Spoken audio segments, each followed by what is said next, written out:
ayak percuma bang, free. Okey, ayak bang. Cakap ayak bang. Tak apa ni, tak apa. Okey. Mak bro, ayak free bro. Ayak free.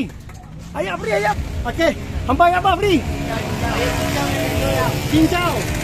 Okey, siap. Percuma. Okey. Tak tekan. Okey, ayak free. Aman ya tu. Okey.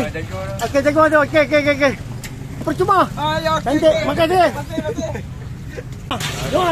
Semoga bang. Semoga rezeki. Amin. Makasih. Okey. Abang ya bang. Ciao. Hai abang. Ya, sabar ya. Okey. Sat. Free. Percuma. Okey. Amin. Makasih. Free. Ada obat kenduri. Ni lepas jemaah ni. Ayak bang. 5-1. Okey. Alhamdulillah. Okey, kita selesaikan. Okey, ambil percuma bang. 2. Lagi satu lagi. Lagi. Okey, boleh. Okey. Terima kasih. Sama-sama. Okey. Amin.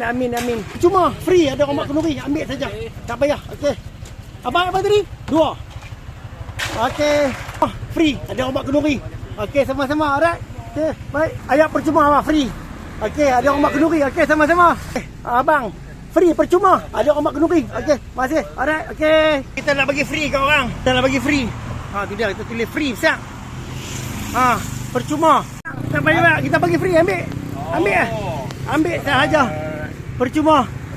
Okey, sama-sama. Cukup satu, tu. Jadi. Bukan sagu. Ambil percuma. Okey, sama-sama. Ambil saja, kita buat kenduri. Bro, naik apa? Last. Ambil. Tu dia, ambil. Tu ambil tu, ada sagu.